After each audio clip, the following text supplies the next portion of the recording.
It's hard to imagine that the man responsible for the Nazis' deadly V-2 weapon was also responsible for NASA's majestic Saturn V rocket. We have a liftoff.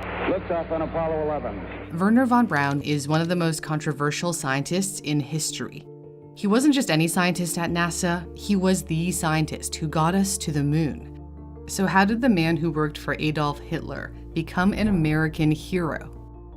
Von Braun was born on March 23, 1912, in the small town of Wierzitz in present-day Poland, which was then part of the German Empire. When he was young, the Braun family settled in Berlin, where his father worked at the Ministry of the Interior. He came from a wealthy, aristocratic family. His mother encouraged his curiosity by giving him a telescope when he was a teenager. It helped fuel his interest in astronomy and space. You think that as a rocket scientist, he would have aced math and physics, but actually he didn't do all that well at school, at least not at first. The turning point came when he read The Rocket into Planetary Space by rocket pioneer Hermann Oberth and decided to apply himself to calculus and trigonometry so he could master the physics of rocketry. While studying mechanical engineering at the Technical University of Berlin, von Braun joined an amateur rocket association and caught the attention of the German army, which recognized his talent.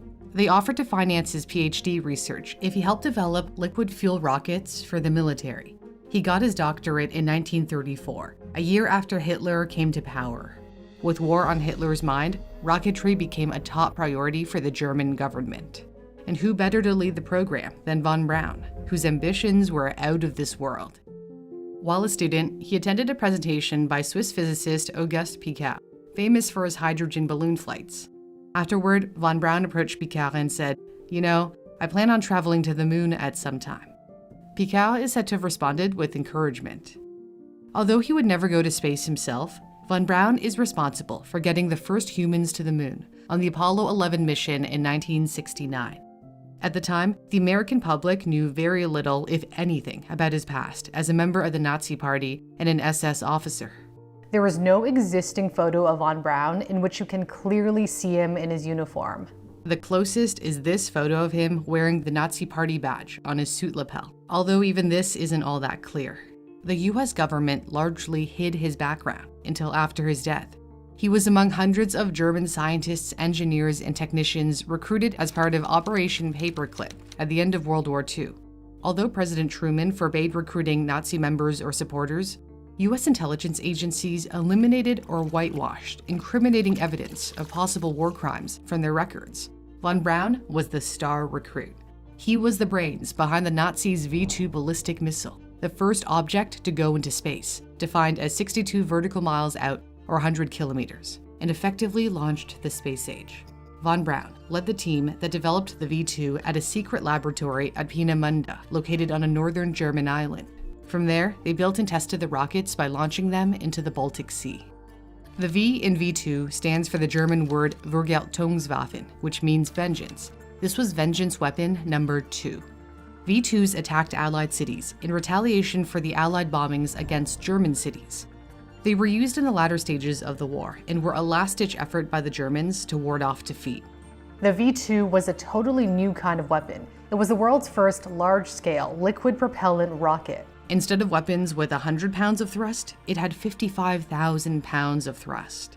The Nazis launched over 3,000 V-2s equipped with a 1-ton warhead, targeting Western Europe, mostly Britain and Belgium.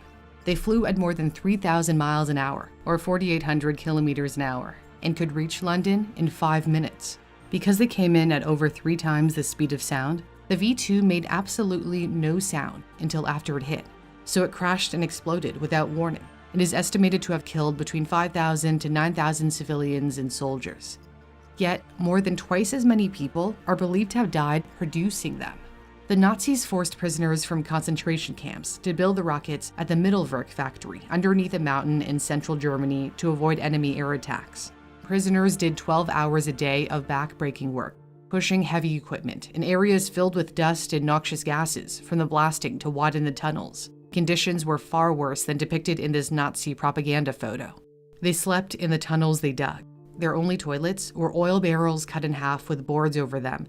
Because there wasn't enough, many relieved themselves in the tunnels. The stench was intolerable. Starvation and poor hygiene exacerbated outbreaks of typhoid and tuberculosis. The Nazis recruited prisoners who had technical skills, such as welding, to build the rockets. Those accused of sabotaging their production were hanged from cranes above the rocket assembly lines. When von Braun was later asked by a reporter if he was aware of the slave labor that built the V-2s, he said, "Well, you're misinformed. The slave camp was about 400 miles from where I worked. I learned later on that there were atrocities taking place there. But I was not involved in this whole operation. I have nothing to hide. I have nothing to hide." However, historians are certain von Braun saw the horrific conditions with his own eyes. Michael J. Neufeld, author of the book Von Braun, Dreamer of Space, Engineer of War, found through his research that von Braun was in the tunnels at least a dozen times. Neufeld said that when von Braun testified at a war crimes trial in West Germany in the late 60s, he mentioned he'd been through the underground sleeping quarters. Von Braun later claimed in interviews that he really had no choice but to join the Nazis. I believe you were forced to join the Nazi Party, as I understand it. No, this isn't quite right. I got a letter one fine day which said, "We understand you would like to join the party."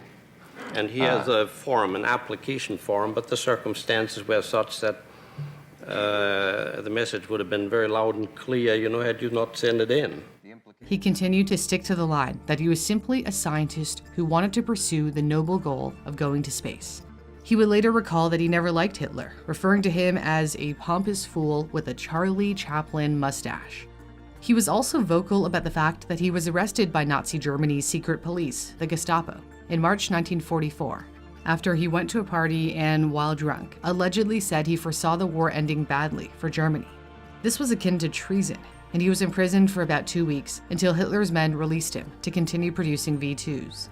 The following year, in 1945, Germany surrendered.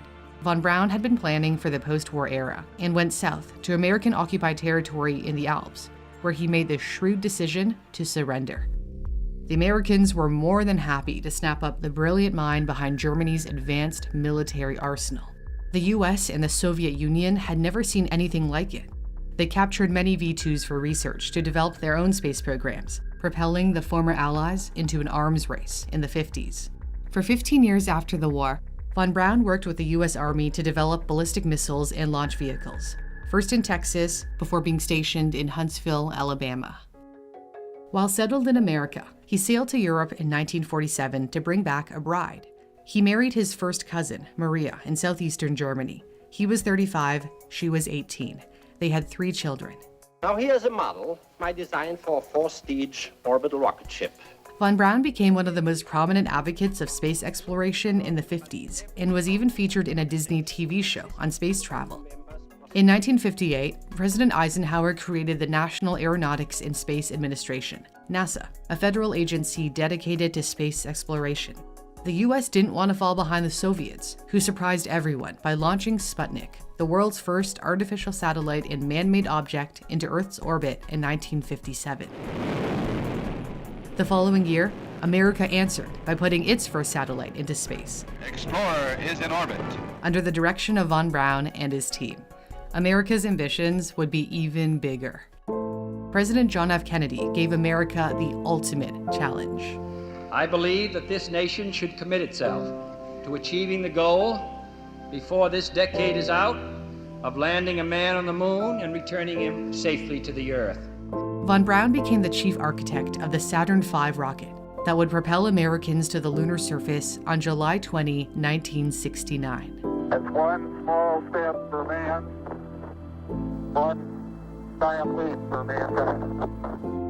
Apollo 11 also fulfilled von Braun's lifelong ambition, though he would have loved to have gone to space himself.